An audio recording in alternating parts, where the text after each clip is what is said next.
boxing fans, and welcome back to the Saved by the Bell podcast with my co-host H and myself, Dark Side of the Moon. In today's episode, we're going to be recapping the 3 events that's happened over the weekend, and we're going to be talking about the upcoming events on Friday and Saturday this weekend. But before we get into all of that, how are you doing, H? And what did you make overall of this weekend's boxing event? First of all, thank you for asking me how I'm doing. I'm doing good. You know, weather's a bit shy, just like the weekend's events, but it's all good. We're in the good spirit because ultimately there was one fight that saved the whole weekend. And we are going to get into the recap very shortly. But before we get into it, I want to ask you the same thing. How are you doing as well, my guy? Talk to us. Yeah, my bro, I'm doing good. I'm doing good. You know, I love my boxing, whether it's boring or not, I still enjoy it. But, you know, we watch boxing mainly to see knockouts, and it's disappointing when you don't see knockouts or even some knockdowns. Do you know what I mean? We've been very limited recently on those, so it would have been nice to see some, but somebody pulled it out the bag for us, and we'll get into that in a bit. Most definitely. All right, cool. Let's dive straight into this episode. Starting off with Friday night's event. This was the first time that an event was taking place, a boxing event was taking place in New York Times Square. Now, on paper, this event sounded good. It sounded like a fantasy coming true. Do you know what I mean? Turkey Al-Sheikh he's coming up with loads of different ideas. He wants to host another boxing event in the Alcatraz prison. You know, most famous prisoner held there was probably Al Capone. Anyways, that's what Turkey's dreams are. That's what Turkey's making his dreams come to reality, and we're here for it. But let's talk about, first of all, the overall atmosphere and the overall, you know, Times Square event. For me personally, I don't know. I found it a bit weird. I found it a bit strange. The atmosphere was not a boxing atmosphere. Maybe it was due to the fighters, but still, you know what I mean? It was crazy. You had Ryan Garcia coming in a Batmobile. You had other boxers coming in taxis. I think it was, if I'm not mistaken, Arnold Barboza Jr. He came in a tank. Yeah. There was a tank in the middle of the road. Like, it was just crazy. I was like, what the hell is going on? It's almost like a circus, but it's a boxing. Like, you know what I mean? And then you had guys coming out fucking the hotel rooms. From the hotel, they're walking straight to the ring. Like, it was just weird. I don't know what to say. I don't know what to make of it. Do you know what I mean? But it was okay. It was okay. Something different, something new. First time it's being done in Times Square, so I kind of get it. You know what I mean? I understand what's going on. All right, cool. Enough of the waffling. Let's get into the fights itself. So we are gonna talk about 3 of the fights that happened. Devin Haney versus Jose Ramirez. Teofimo Lopez versus Arnold Barboza Jr. And of course, the main event, Ryan Garcia versus Rolly Romero. I said we kickstart things off with the Devin Haney discussion, don't you think, my guy? Yeah, let's do that. All right, cool. Devin Haney versus Jose Ramirez. Now, Devin Haney, what's it been? A year and a bit since since he's been off. Now he's come back, and I said it from the get-go. I said this boy don't have heart. He's like Stuart Little. Do you know what I mean? Yeah. I said it. I said it from the get-go. This guy, even when he was fighting Ryan Garcia, and after the fight, he's talking about, I need to take a break from boxing, man. I don't know, man, how I feel, man. Like, what are you talking about? You are in the prime age for boxing. This is your prime age. You know what I mean?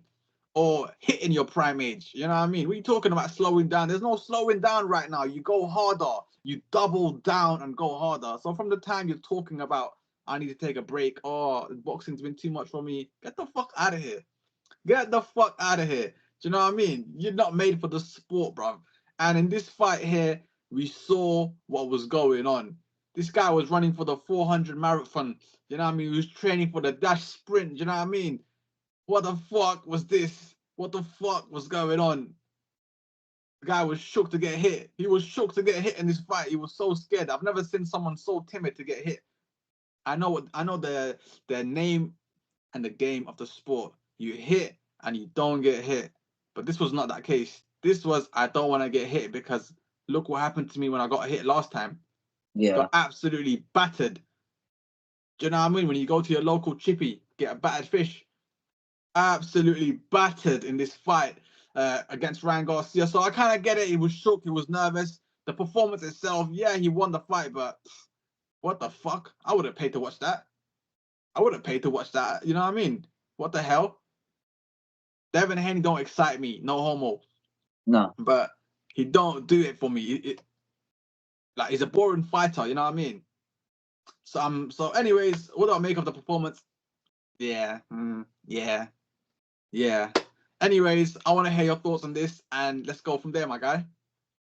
Yeah, my thoughts are kind of similar. I thought it was quite a boring fight, if I'm being honest. Look, Devin Haney on his day is probably one of the best technical fighters in that division. So I'll give him that. It was a dominant performance as far as the scorecards, but we're expecting a bit more of a come forward Devin Haney. You know, you just had a defeat. You want to show everyone like you're not down and out.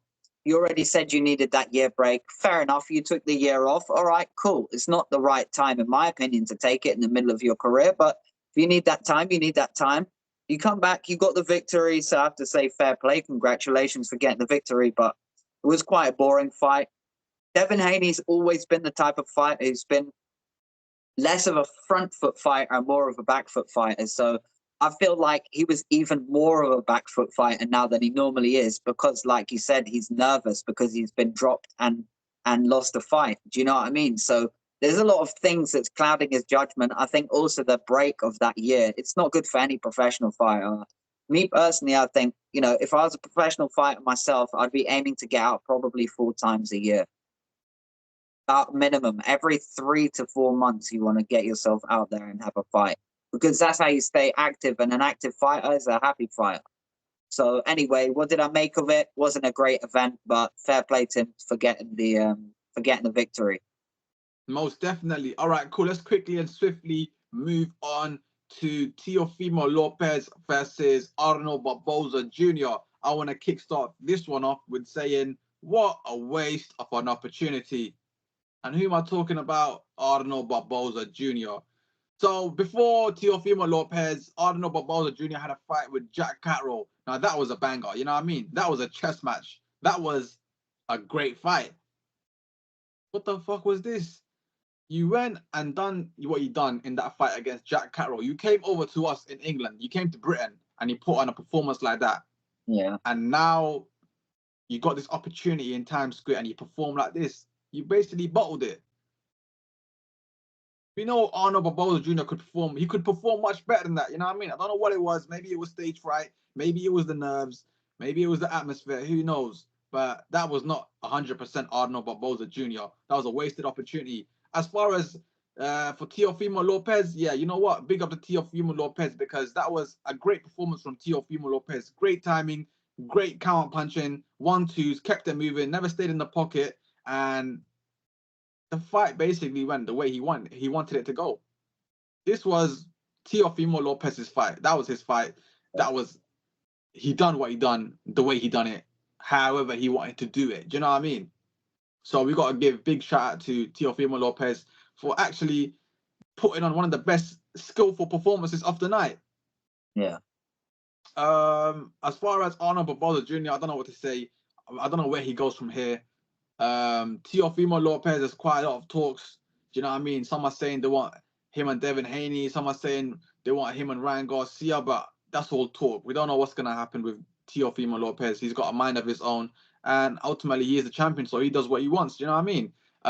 Anyways, let's quickly and swiftly. Not before we move on, I forgot to ask you what was your thoughts on this? Oh, Your thoughts, sorry. No worries, man. Yeah, no, I feel the same as you. I feel like the activity levels that he had versus Jack Catterall were a little bit higher, and that's what got him the victory over Jack Catterall. In this fight, Teofimo's not normally a high work rate guy. He doesn't normally throw a massive amount of combinations, but in this particular fight, I wouldn't say he threw a lot of combinations, but he kept applying pressure all the time, consistently applying pressure. I thought Teofimo Lopez put on a very good performance.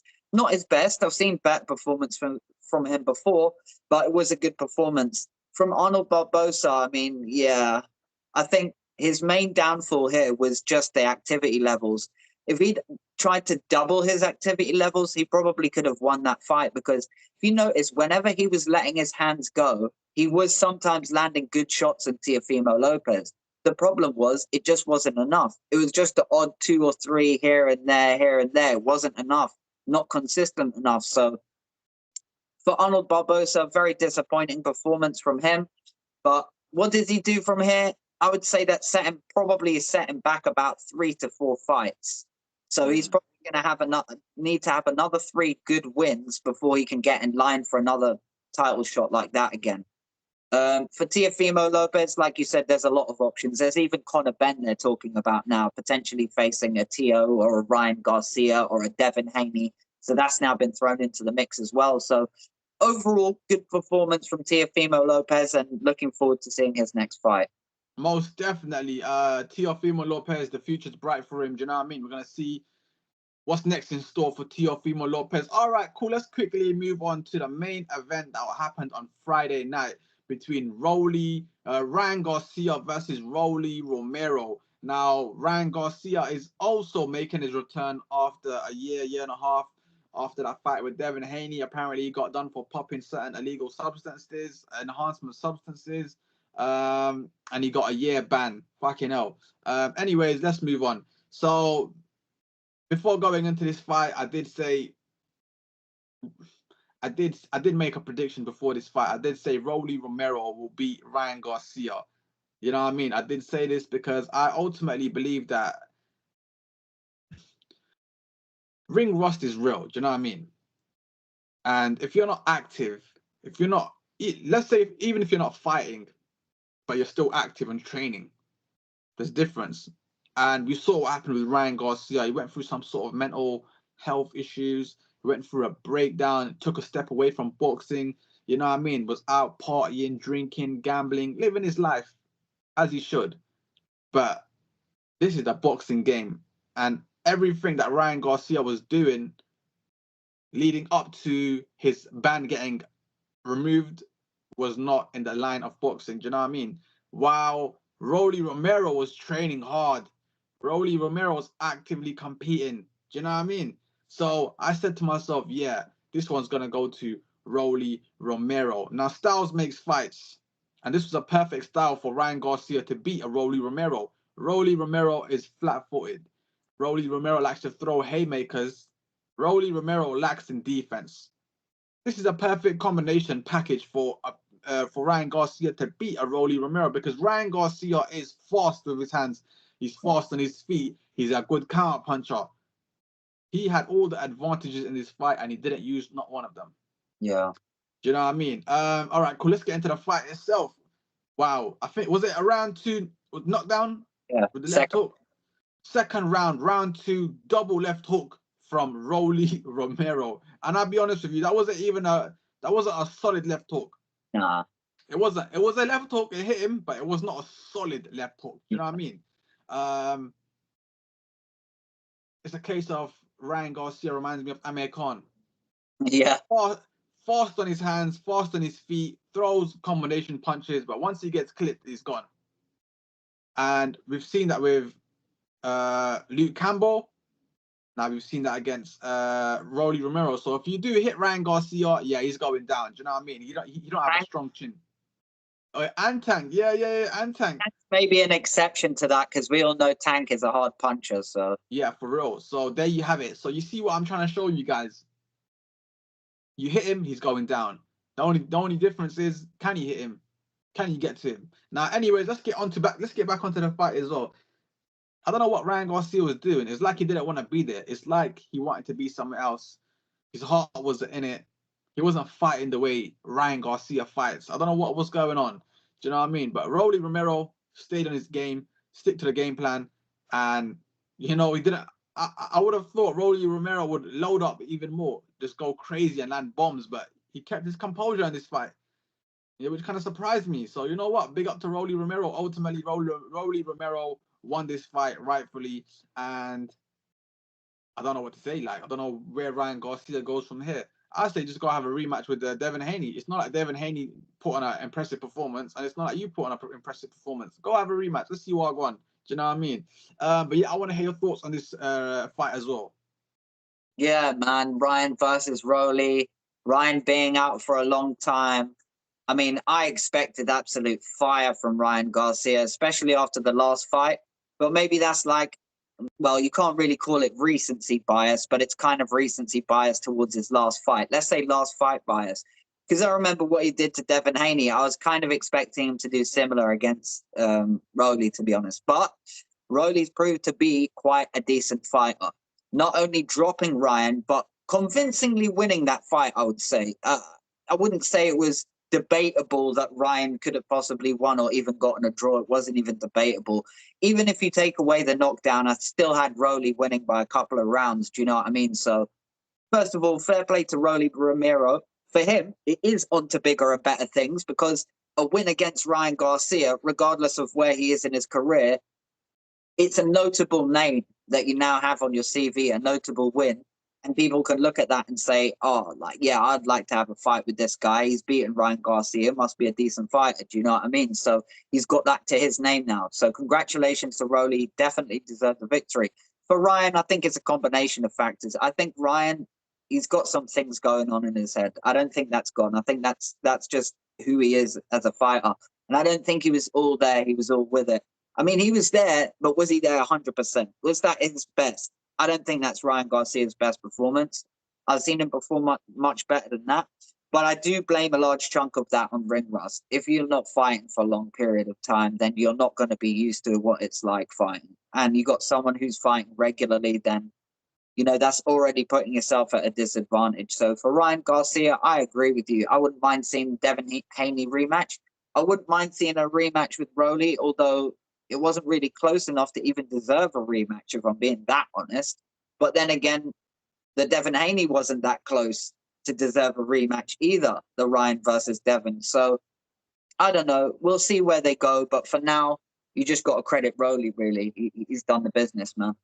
Most definitely, man. Most definitely. Overall, thoughts on Friday night's performance? Yeah, it wasn't great because ultimately Turkey has been throwing a lot of money towards these guys for them to perform like that.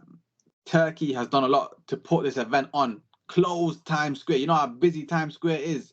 It's like Leicester Square times 10. I think part of the reason, just getting back to the beginning, what you said about the atmosphere, I think part of that is to do with the way they set it up. When they said they were going to close down Times Square, they didn't fully close it down. They put the arena in the middle of the road and they put barricades around it so cars could still drive either side of the arena. Yeah. Ring, do you know what I mean? Yeah. I think that affected it because then they could only limit how many people they could put in there as fans. Whereas if they had it without the barricades and it was fully shut off, then you could have had tons of people surrounding it and it would have been so much better. But I guess they could only do what they could do for the event. For real, man. All right, cool. Let's move on to Saturday's night event now. We had Canelo Alvarez versus William Scull for the undisputed super middleweight championship fight. Before we get into that, we're going to get into a few undercards, such as Badua Jack, his performance. We're going to talk about Martin Bakole, FA Jagbar. And am I missing anyone else that's importance of that undercard? I think that's Yeah, I think that's the main ones. All right, let's get into it straight away. Martin Bakole versus FA Jagbar. Now, you know, this was classed as who is going to be the king of Africa. Do you know what I mean? After seeing the performance from both of these guys, fuck knows. They ain't no fucking king of Africa. Do you know what I mean? Fucking hell, mate. I don't know why they labeled it like that. Obviously, it's to sell the fight, you know what I mean? Blah, blah, blah. But anyways, let's get back on track. Martin Bakole, FA Jagbar. First of all, the weight difference was crazy. You know what I mean? Martin Bakole came in, nearly 300 pounds. That fucking big bastard, fat guy, bro. You know, that's the way. He's fucking fat. He's fat. Go back 4 or 5 years ago, he was weighing 240, 250. So what's happened in the space of 4 or 5 years? What's happened? What, you just enjoyed life? You just started having KFC, McDonald's? What, you started getting money and started buying some proper groceries and now you're eating lavish? Is that what's going on? You're too fucking fat, bruv. You need to start losing some fucking weight. Do you know what I mean? And all those video clips that he was showing on his Instagram with a sweatsuit and training and then squeezing his t-shirt with all the sweat coming out. It's all a facade. You know what I mean? Still came in 299 pounds. You know what I mean? What the fuck you lose? What, 10 pounds? Fucking hell, bro. Fucking hell. In the fight against Joseph Parker, he weighed what, 310. So you're telling me from Joseph Parker up until now, you've only lost 10 pounds? Yeah. What the fuck? What the fuck? What the fuck's this team doing? Why would you do that? You know you're going up against FA Jaguar, who's much lighter. Yeah. So why would you come in so heavy? Don't make any sense. Bad. No, I wouldn't say matchmaking. Bad teamwork from these people. Very bad. Anyways, enough of the waffling. Let's get into the fight itself. All right, cool. We know what it was going to be. You know what I mean? Early 6 rounds, it's going to go towards Martin Bakole. Later 6 rounds, it's going to go towards FA Jaguar. We knew that was going to happen from before the fight. But when it came to the fight itself, yeah. We don't know what happened there, mate. Fuck it all. Martin Bakole was just too fat and too slow to get to FA Jaguar. FA Jaguar was too quick on his feet. You know what I mean? Landing 1-2 shots, moving around. Don't get me wrong. Martin Bakole in this fight landed a few good shots. And I was thinking, fucking hell, FA Jaguar's got a chin. He's standing strong. Do you know what I mean? But ultimately, it was a draw, but I don't believe it was a draw. It should have gone to FA Jaguar. The fight, he was up by 1-2 rounds. But I am going to get back into the fight. Martin Bakole is too fat, too slow. That's all it is. He's too fat, too slow. You know what I mean? That's what I'm trying to think of. What I can. He's too fat, too slow. Because ultimately, imagine if he had a bit more quickness, a bit more footwork, he could have cut off Martin Bakole. You could have cut off FA Jaguar whenever FA Jaguar was trying to move around the ring. Do you know what I mean? Because FA Jaguar is not stupid. He don't want to stand and bang with the boogeyman. Because if he stands and bangs with the boogeyman, he's going to get knocked out. So you saw FA Jaguar running around the ring. There's many times in the fight where Martin Bakole got frustrated and he was like, come on, let's fight. Let's fight. Come on, let's fight. Do you know what I mean?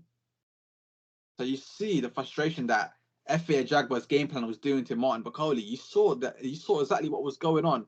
Anyways, let's get back on track. So there was times in this fight where I was thinking, oh gosh, Martin Bakole is going to take FA Jaguar's head off because FA Jaguar was on the ropes and he was getting banged out. You get me? Maybe not every single shot was landing, but it was throwing a lot of shots. Martin Bakole was throwing bombs. You know what I mean?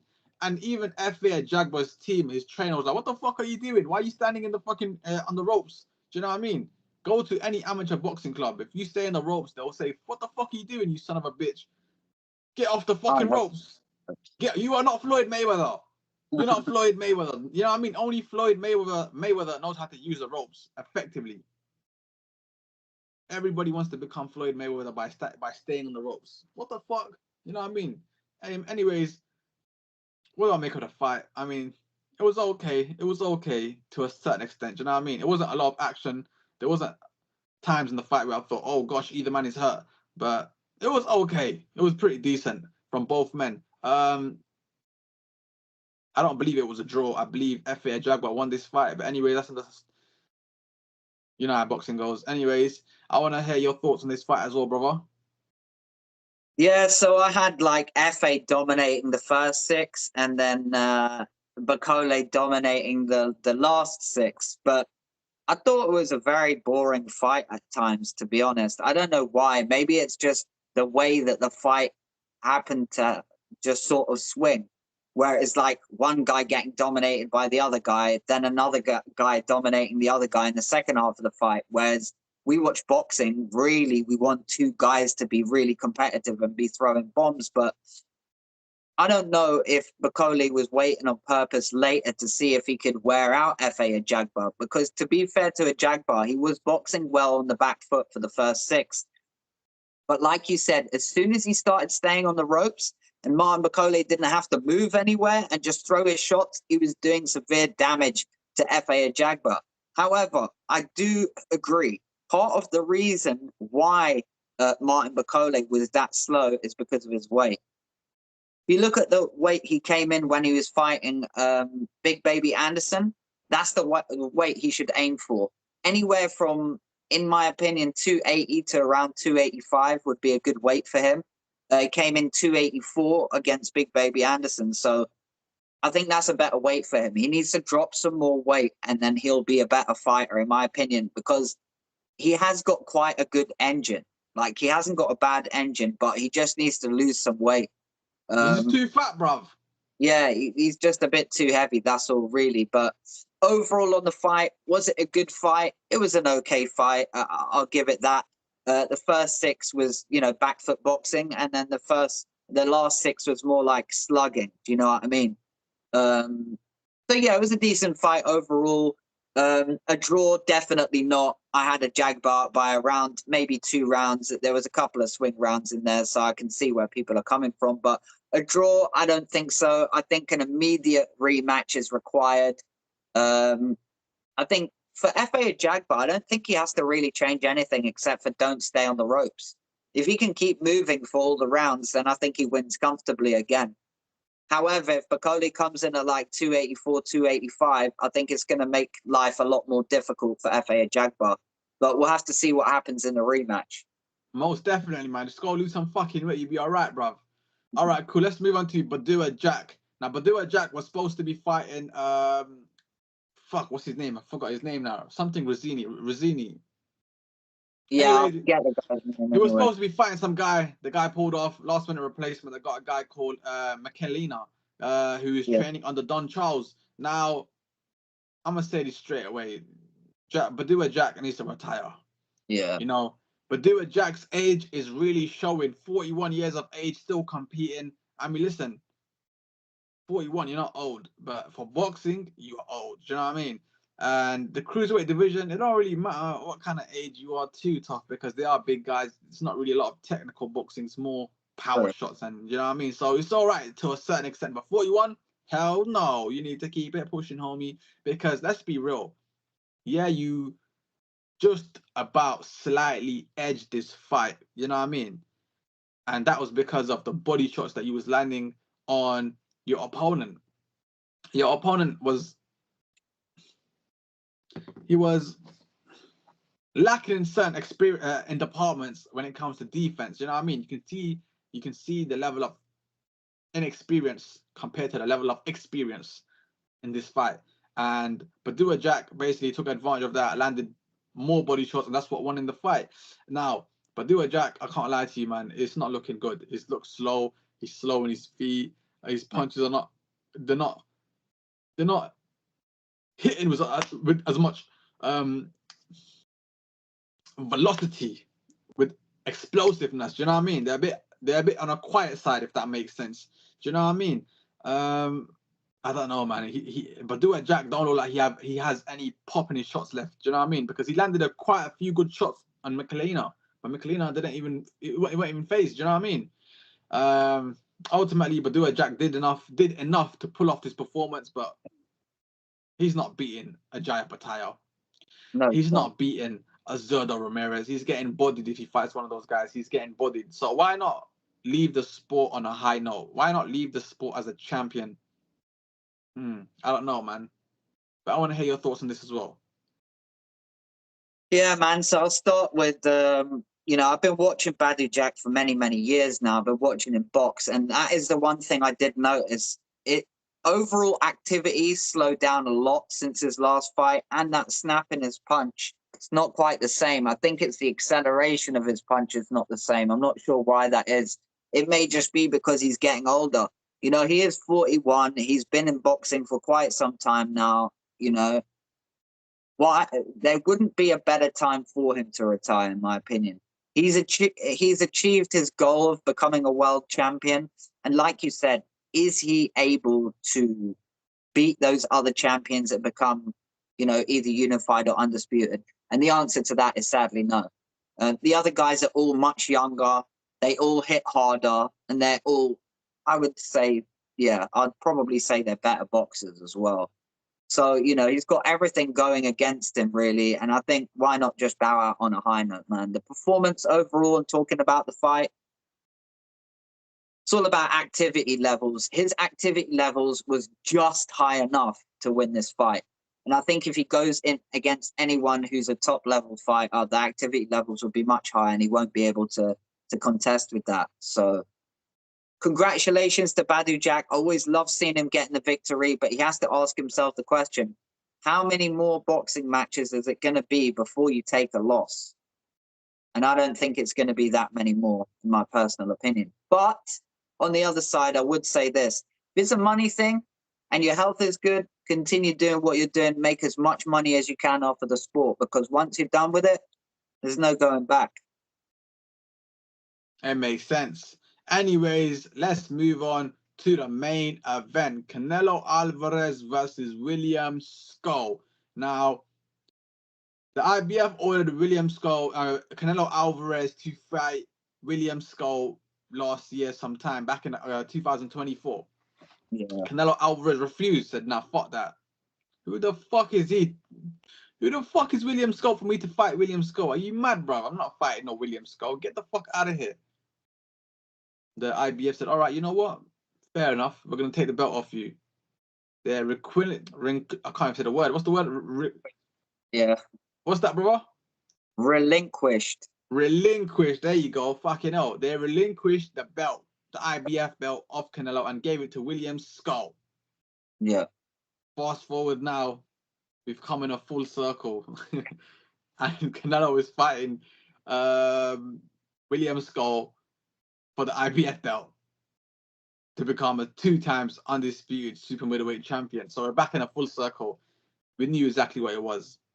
I said from the get-go, William Scull does not have the experience. He don't have the power. He don't have the skills to pay the bills against Canelo Alvarez. And we saw that in this fight. For 12 rounds, we saw a chicken run around the farm. You know, when the owner's trying to grab the chicken, like, come here. You know what I mean? We saw a chicken just running around the ring the whole night. Oh, God.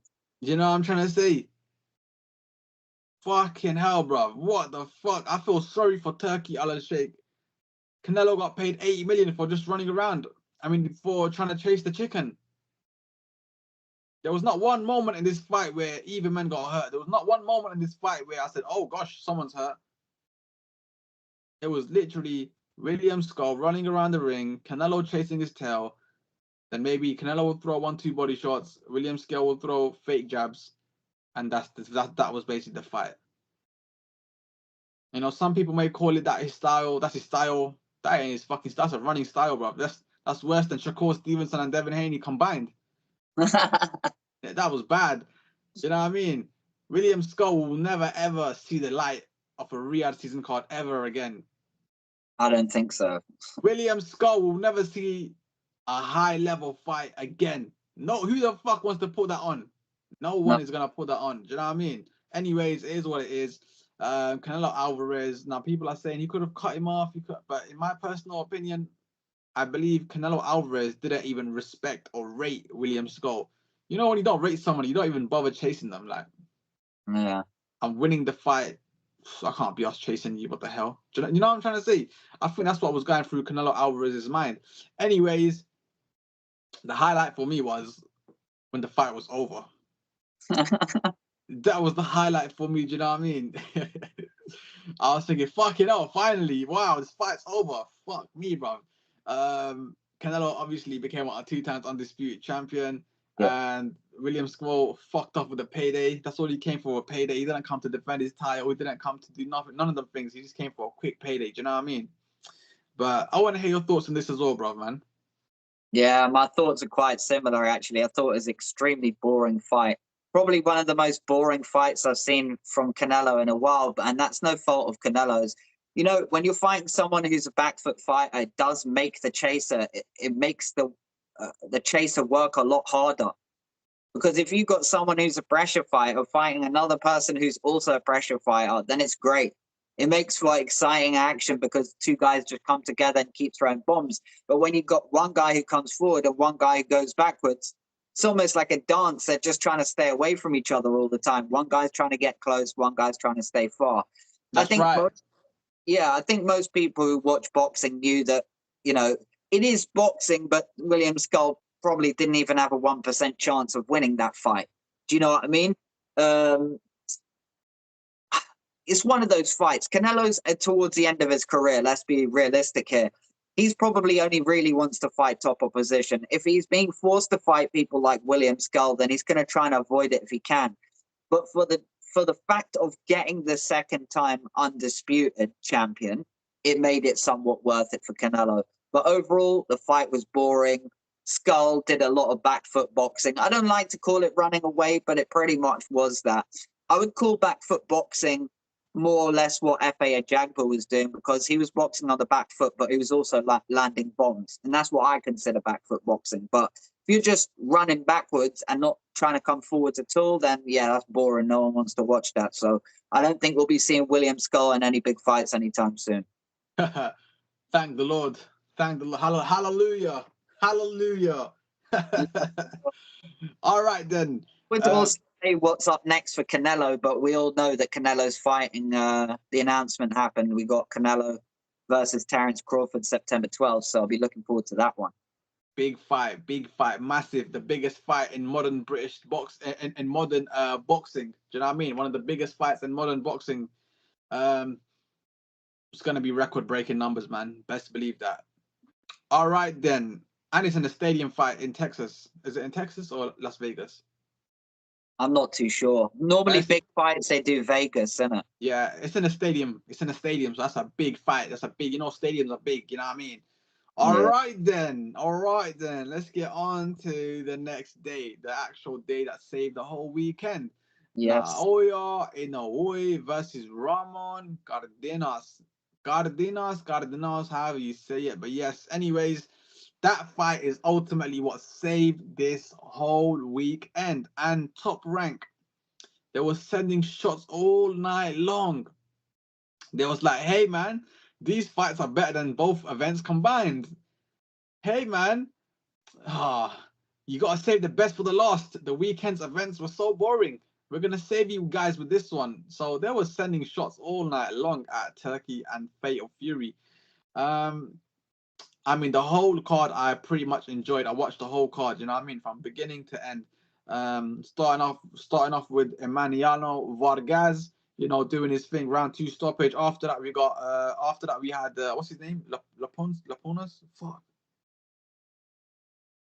Forget the guy's name. Polanco. Yeah. That's it. Polanco put on a great performance. He was going up against Fabian Maidana. Polanco was just mashing in works all night long. It was a one-sided beatdown. You know, he even got a knockdown in round 10, but he couldn't get the stoppage that he wanted. And Polanco moves on. You know what I mean? If he fights Mario Barrios right now, he's gonna body Mario Barrios. You know what I mean? And then after that fight, we had, of course, another fight, which is Espinosa was going up against Edward Vasquez.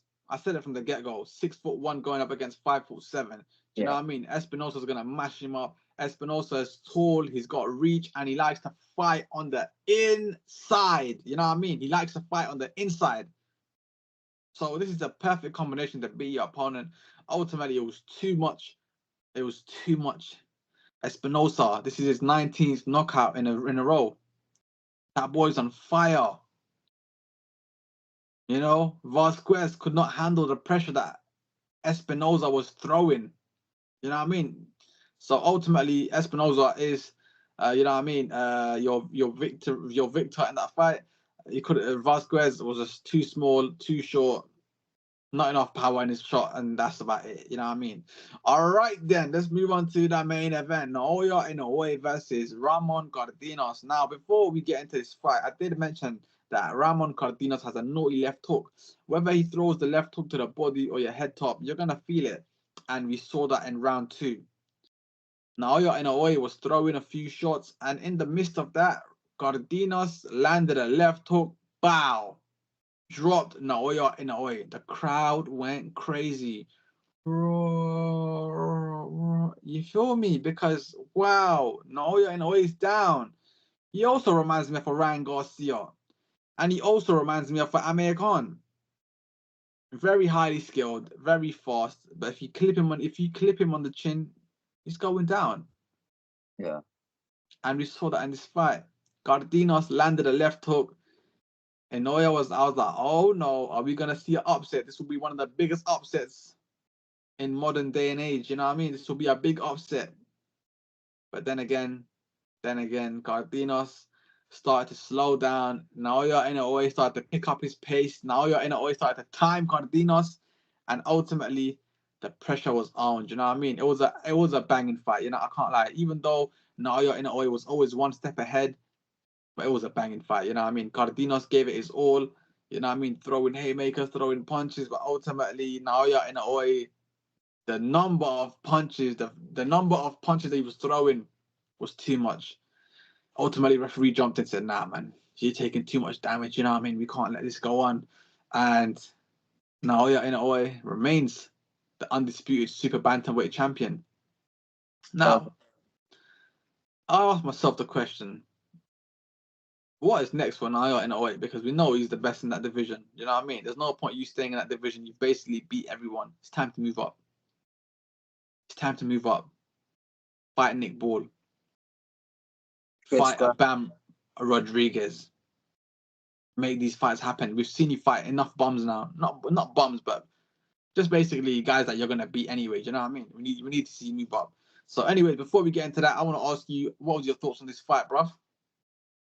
Thoughts on this fight was, thank God we had a good fight after so many fights over the weekend. I mean, we had some other good ones on that undercard, but really mainly this one. It was like such a contrast of thinking like, well, Inoue is going to win this fight when it first starts, and then he gets dropped, and everyone's like, oh my God, he's just got dropped. Is he going to lose the fight? And then making his comeback and stuff. Like, no, it was an absolutely epic fight, man. I really enjoyed it. Cardenas, like you said, that left hook, man, caught him. I noticed he tried to use that left hook a few more times later on in the fight, but it just didn't have the same pop. And I think Inoue, like, once he got caught with it once, he was all right. Okay, he caught me once, he won't catch me again. Do you know what I mean? Sort of approach.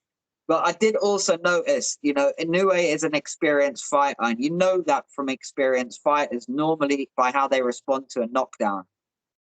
You watch Inoue, he could have got up much sooner than he did, but he chose to stay down till the count of 8 and then get himself up to give himself the most possible recovery time.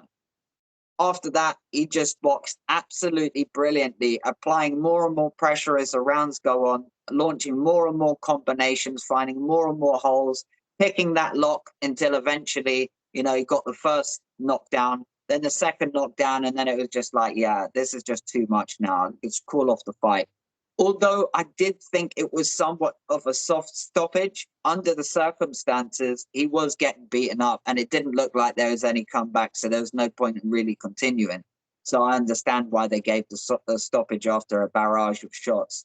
But yeah, on to bigger and better fights for Inoue. I would like to see some of those fights like Nick Ball, and really the one I really want to see is the Jesse Bam Rodriguez. That's the fight. Inoue versus Jesse Bam Rodriguez. That would be an absolutely spectacular event.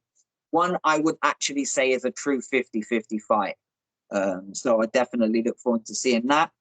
For Cardenas, look, there's no harm in losing to Inoue. He's a multiple division undisputed champion. One of the best pound for pound fighters in the world right now. Get back on your bike, back to the drawing board and go in again. You're probably about 3 to 4 fights away from another world title shot. So just get back in the mix and see what you could do. Yeah, overall, great fight. Great night of boxing on the Sunday, man. Most definitely, man. All right, then. Let's get back into the game. Now, the weekend recap is over.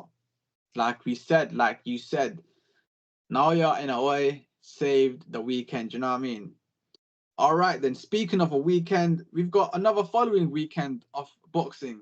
We got Friday night, Saturday night, and also Sunday morning for UK British time. Now, we are going to get into these fights here. We're not going to talk about all the card because, let's be honest, I'm going to keep it a buck fitty with all you guys. Most of these guys are fairly unknown, do you know what I mean? And we're not going to get into every single one of them, every single one of the cards, because it's not that kind of party. We're going to talk about the main ones. We already spoke about quite a lot. Let's start off with the first fight on the weekend. We've got this Friday coming up. We've got a heavyweight action. Do you know what I mean? Up and coming boxer, up and coming Cuban fighter. You need to keep your eyes and ears open for this guy, Dainier Navarro. Hopefully, I'm pronouncing the name right. Fuck knows if I'm pronouncing it right. But that boy has got serious power in his hands. Do you know what I mean? He is a knockout artist now. Of course, it's early on in his career. He's fighting many bums, so to knock out a bum, it looks good on paper. Do you know what I mean? Yeah. But this will be his first decent step up, decent level opponent. If he can do the same here, then we know he's the real deal. Now, Dainier Navarro's professional record is 10 wins, 8 of those wins coming via knockout. He is going up against a guy called Cesar Navarro. Now, Cesar Navarro's pro record currently stands at 13 wins, 11 of those coming via knockout, and 2 losses on his resume. Now, the only difference here is we've seen Cesar get hit and we've seen Cesar lose. Do you know what I mean? We haven't seen Navarro get hit and him lose. Do you know what I mean? So ultimately, I do believe that Dainier Navarro is going to win this fight. You know what I mean? Via stoppage decision. And I'll tell you why. Because just the explosiveness, the power is different level. It's different level. You know what I mean? Navarro's coming to knock you out. Navarro's coming to win the fight. That's the difference. Do you know what I mean? Now, if the fight goes a distance, then we're going to see Cesar Navarro win this fight on a points-based decision. But I do believe this fight will not go the distance. You know, Navarro is hungry. He's a young gun. He's up and coming, and he wants to make a statement in the heavyweight boxing world. Do you know what I mean? These Cuban fighters don't come to play games. So we're going to see a knockout from Navarro in this fight. Let me know your thoughts on this, brother. Yeah, similar. To be honest, I don't know much about this guy. It's the first time I'm seeing his record and hearing about him. But from what I've seen from his record, like I wouldn't say highly ranked, but he's ranked number 77 in the world and number 4 in Cuba. So he's obviously a decent fighter, undefeated, not going to want to lose his O, obviously carries high punch power. And then you look at his opponent, Cesar Navarro, and you look at his record, you look at his world ranking, and his world ranking was something like 260 odd in the world or something like that. So already you're looking at a massive gap between the world rankings. Normally, when you see such a massive gap like that, it normally means there's going to be a big gap in boxing ability. And I think we'll see that on display in this fight. I mean, with that many knockouts, there is a high chance that he's going to win the fight by stoppage. And we love knockouts on Saved by the Bell Boxing Podcast. So I'm going to go with a knockout. Yeah, I love it. Let's fucking have it. All right, then. Let's get on to the next one. We've got Anthony Cacace. Actually, this fight is going to take place on a Saturday. So the day after, we've got Anthony Cacace versus Leigh Wood. Now, let's fucking have it. This is a featherweight bout. Both men, funny enough, have beat Josh Warrington in the last fight. So we can call this title the Battle of the Warringtons. All right, then. So let's take a look at both men's records. Anthony Cacace, 23 wins, 1 loss on his resume. Let's look at Leigh Wood, 28 wins, 17 of those wins coming via knockout, 3 losses on his resume. Listen, who holds the power in this fight? Of course, it's going to be Leigh Wood. Do you know what I mean? Leigh Wood holds the power. He's a power puncher, combination thrower. Whereas Cacace, Anthony, don't like to waste shots. He likes to throw decent shots, but he likes to throw the right shots. Where Leigh Wood is just a thrower. He don't care if he misses or not. He's just gonna throw the shots. You know what I mean? This is gonna be a great fight between 2 guys. You know what I mean? Ireland versus Britain. How about fucking that, mate? You know what I mean? The battle of the ancient histories. I'm excited for this one. Of course, boxing casuals won't probably know who these guys are. There won't be a lot of interest in this fight, but as a boxing purist, me and you are both boxing purists, and it's only right that we talk about this fight here. Do you know what I mean? I believe that Leigh Wood's power is going to be the difference in this fight. If he was to take away the power, then yeah, it'll probably be a 50-50 fight. But I'm going to give it a 60-40 just purely on Leigh Wood's power. You know what I mean? Leigh Wood's tall, he's rangy, and he's got advantages there as well. He's tall, he's rangy. And with the height difference, with the reach difference, and with the power difference, that's a perfect combination to beat an opponent. Do you know what I mean? Yeah. Anthony Cacace needs to come out different. You know how to beat a tall opponent. You have to have great footwork and great head movement to beat a tall opponent. Does Anthony Cacace have that? Not so much. Not so much. So that's why, weighing up pros and cons, this is why I'm leaning in towards a Leigh Wood to win this fight. I'm not writing off Cacace. Like I said, I'm giving it a 60-40. Do you know what I mean? But ultimately, I'm going to make a prediction. My prediction is for Leigh Wood to beat Anthony Cacace in a points-based decision. Let me hear your thoughts on this.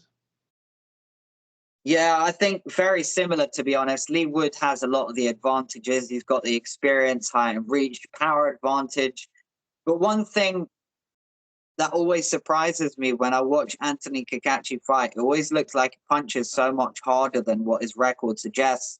And as we've seen with, Bruno Siraj in the first match against Jaime Munguia, this guy only had 4 knockouts on his record and managed to knock out Jaime Munguia.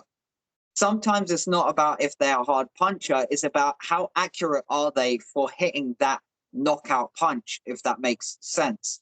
So what I'm seeing here is a guy who's rough and ready in Anthony Cacace, and a guy who's maybe not so rough, but is more of a technical boxer. So I think it's going to be a very good fight. I'm not rooting for any guy in particular because I do like Anthony Cacace a lot, although Leigh Wood is British, always support your own first. But in this fight, I'm not really caring who wins too much, but I do think Leigh Wood is probably going to win. If he boxes well, then he can win. Because I remember his last fight, not his last fight, the one before his last fight, he almost lost against Mick Conlan. He almost lost. He was getting absolutely outboxed and battered, and then got a very, very, I don't want to say lucky because I've seen him do it before, but a knockout right at the end that just completely changed the whole dynamic of everything. So I think he needs to be on his game this time. And Anthony Cacace will be, I have a feeling Anthony Cacace will be looking to break him down from the body. He's going to go in close, try and get in close. If he can, he's going to keep ripping body shots. And that will slowly chop him down. In the later half of the fight, I think Cacace will start going to Leigh Wood's head. But I think by that time, I expect Leigh Wood to be up by quite a lot of rounds by then. Almost too far to be able to turn the fight around. But anyway, Anthony, Leigh Wood, points-based decision. Anthony. Okay. Anthony needs to be careful going to the body because Leigh Wood has a naughty uppercut. So you don't want to get hit with the uppercut. Do you know what I mean? And just as we're speaking about the Anthony Cacace and Leigh Wood fight, I want to mention a few guys that are on this card that are up and coming. Do you know what I mean? Most of us won't even know who they are, but obviously we got to show some. You get me? Some credit, some love to these guys as well. Liam Davis is fighting Kurt Walker. We got Sam Noakes back in action. He's fighting Patrick Balaz. We've got Ezra Taylor who's fighting Troy Jones. We've got Owen Cooper going against Chris Congo. We've got Joe Cooper going against Dimitri. I don't know how to fuck say that name. Do you know what I mean? You got Lewis Williams versus Victor. I don't know how to pronounce the name. Huey Malone is making his debut against Jacob Laskowski. We've got Charlie Senior. He's making his debut against Cesar. Again, Nicky. Guys got some mad names, bro. I don't know how to pronounce the names. Joe Tyers is making his debut. He's going up against a guy called Dimitri Protkunas. We've got Haris Akbar making his debut against. There's no name. There's literally no name. He's making a debut against a blank image. He's making his debut against a blank image. We got Nico Leviers versus Drawing Martinez. All right, cool. So you got quite a few high-level British amateur boxers making their professional debuts. Haris Akbar making his debut. Joe Tyers making his debut. Charlie Senior making his debut. Huey Malone making his debut. Who else is making a debut? I think that's about it. Those are all the guys that are making their professional debut on the Queensberry show. You know what I mean? Frank Warren, you know, he's an OG. He sees a lot of talent. He grabs them from early. Do you know what I mean? That's what I like about Frank Warren. He's an OG. He comes different. So all these young talents that he's grabbed, guess what? They're all up and comers. They're all making their pro debuts. I mean, why would I even speak about someone that's making their pro debut? Yeah, It's unheard of. It's unheard of. You don't hear many people talk about, oh, this guy's making his professional debut. You don't hear it because who the fuck cares about a guy who's making his pro debut? But when you're being promoted by the right promoter and you're getting put into the right fights, come on, G. We have to talk about it. You know what I mean? All right, then. That's the Saturday wrapped up. Now we've got Sunday. We've got a Sunday event coming, Sunday fight coming in Japan, Tokyo, if I'm not mistaken. This will be against a guy called Fernando Dainier Martinez. He is going up against a guy called Kazuto Ioka. Now, I remember us doing this last year. You know what I mean? Early June, we made a prediction. We broke down this fight. You know what I mean? And I think we said the same thing. Martinez is just a brawler. You know what I mean? He's a banger. He's a brawler. Ioka is a better boxer. You know what I mean? Ioka is the textbook boxer. Martinez is a banger. But like we saw in that fight there, the banger won that one. The brawler was better than the boxer. Yep. You know what I mean? Now, both men have got, but it was a close fight. It was a very close fight, and it was very entertaining. That's why there is a rematch taking place now. Both men have had a taste of each other. No homo. They see how each other fight. They see how each other play. They've kind of sussed each other out. You know what I mean? Now, normally what happens in rematches is either the opponent who loses comes back and destroys the guy who beat him, or we're going to see a repeat. Yeah. Now, I do believe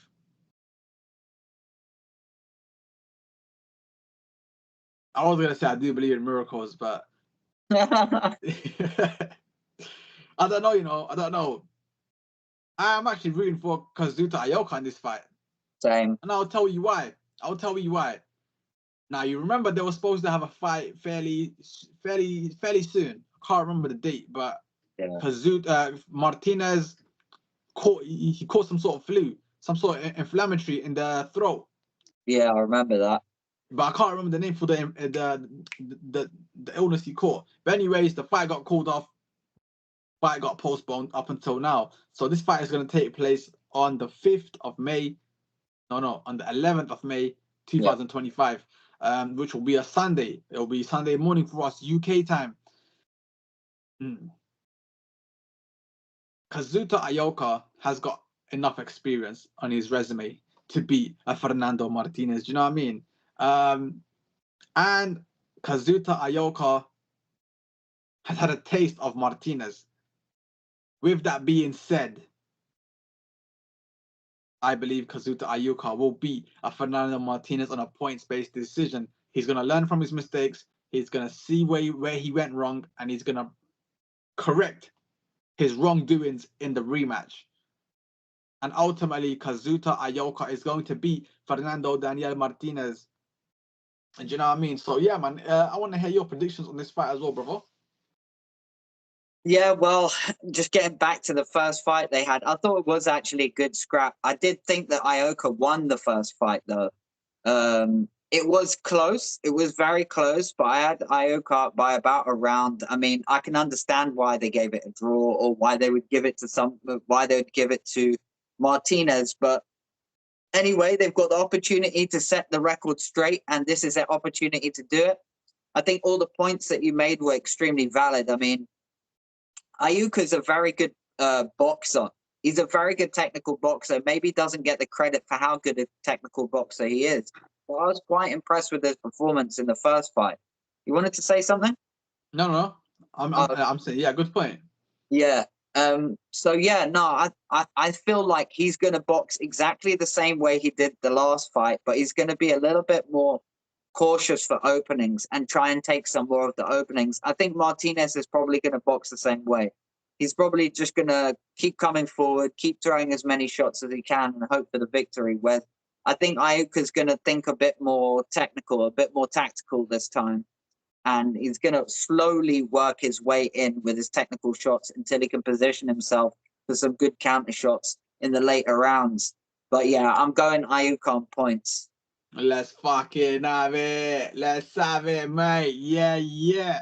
All right, then. That was a nice episode by Saved by the Bell podcast. You can find us on Instagram, TikTok, and most importantly, YouTube.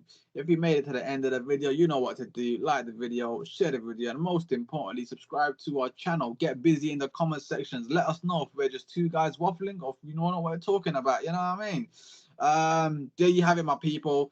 Done a recap, showed you guys what's coming up this weekend, and we will catch you boys on the rebound. Ladies and gentlemen, me, my co-host Dark Side of the Moon, will catch you lot on the rebound. Bosh. Peace.